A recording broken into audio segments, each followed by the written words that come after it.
you don't know how to properly deal with the girl you like, then you're not just confused. You're standing at the edge of two fires, both burning silently, and you feel like no matter which way you turn, you get burned. Stay silent, and the voice in your head screams, "What if she was the one?" Speak too soon, and you hear the cold, mechanical response, "I have a boyfriend."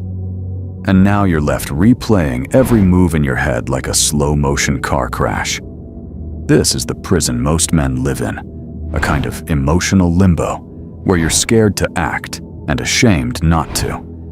But here on QuoteTube, we don't escape by avoiding the fire. We walk through it with awareness. There is a third option, a psychological path built not on tactics or fake confidence, but on subtle strength. And the deeper you go into this, the more you'll understand why most men never even come close to it. Because what you feel isn't the problem. Liking a woman, admiring her energy, finding her beautiful, that's not weakness. That's life. That's real. The failure comes when you collapse your entire identity into that attraction, when you begin to orbit around her like a satellite with no center of gravity. That's when you start speaking in ways that betray your power. That's when your words become approval-seeking signals instead of grounded truths. And most men don't even realize they're doing it. They think being honest means putting their heart on a plate and offering it like a puppy asking to be loved. But the truth is, there's a way to express interest without lowering your value. That's where the premise comes in, a word we use here on QuoteTube to describe the emotional stage you're building before you even say a word. The premise is the unspoken atmosphere, the emotional container. It's how she feels before she understands what you're saying. It's what makes her curious without knowing why. And if you don't get this, you'll walk into a moment thinking it's casual, when to her, it's sacred. Or you'll assume it's flirtation, when to her, it's social.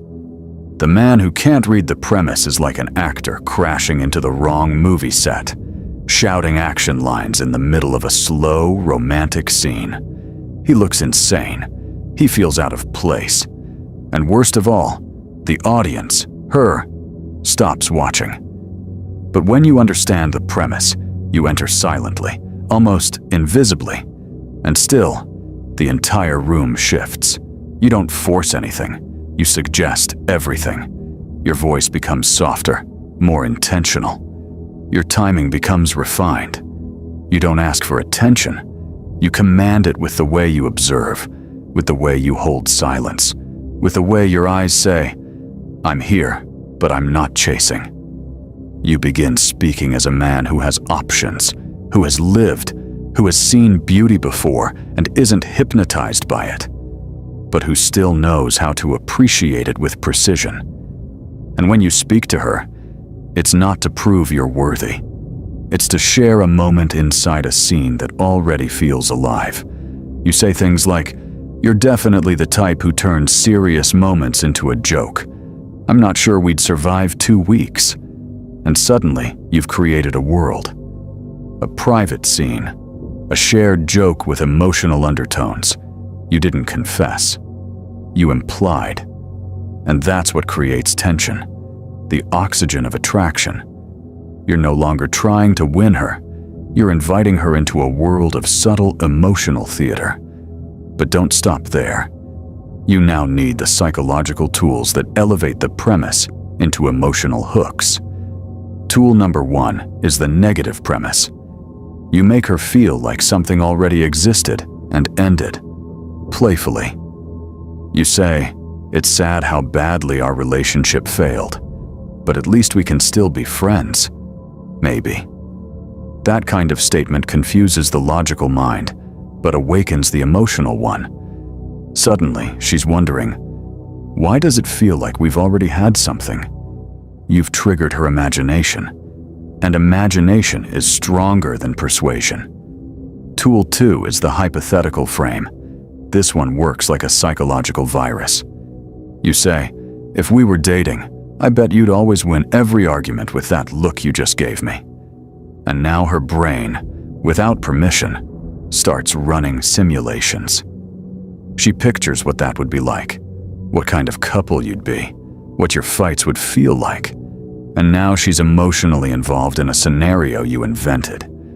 Tool 3 is playful roleplay. Say, I can't believe you showed your face after what happened between us. That breakup was brutal. Now she's laughing, but she's also emotionally responding to a fictional past. And in that fiction, her heart is rehearsing something real. Because the brain doesn't distinguish deeply between real and imagined emotion. That's why movies make us cry. Tool 4 is emotional humor. Say something like, I already know you're the type to start arguments in IKEA over nothing. It's funny, light, but it hits her in the chest because it implies something shared, something lived. And when she laughs, she's not just laughing at the joke. She's laughing because she sees something she didn't expect, your ability to weave humor and feeling into one thread. Tool 5 is gender tension. You say things like, do you think men and women can ever just be friends? Or, what's something a guy does that instantly turns you off? Now you're placing her in the position of emotionally evaluating you as a man. And once that mental frame is created, it never really disappears. She can't look at you as just a friend anymore. And that's what most guys miss. They talk like friends, act like friends, hope for love, and then blame the universe when she says, you're sweet, but I don't see you that way. Of course she doesn't. You never gave her any reason to. You never created tension. You never built a premise that allowed her imagination to run. And here's the truth that will shock you. She's not looking for a guy who worships her. She's looking for a man who awakens her. A man who brings a certain electricity into the moment. Not desperation, not fear, not flattery, but presence, energy.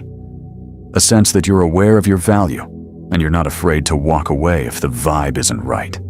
That changes the game. That flips the dynamic. And once that happens, she doesn't just enjoy your attention. She starts craving your evaluation. Now she's wondering, does he like me? Does he see something in me? Am I enough for his world? And you, instead of performing, simply sit back, observe, and decide. Not out of arrogance, but out of quiet strength. Because you're not here to beg for love. You're here to recognize mutual connection. That's the quote tube philosophy, that attraction isn't something you manufacture, it's something you frame. And once you learn to do that, you won't need pickup lines or fake confidence ever again. You'll walk into any room, any conversation, any date, and the premise will speak before you do. She'll feel it before she understands it. And when that happens, game over. You've already won. If you're still watching at this point, I want to say something most people never hear. You're not broken. You're just untrained. And if you take what you've learned today and apply it, not perfectly, but consistently, your entire experience with women will change. This was QuoteTube, and this is where men stop chasing and start choosing. I'll see you in the next one.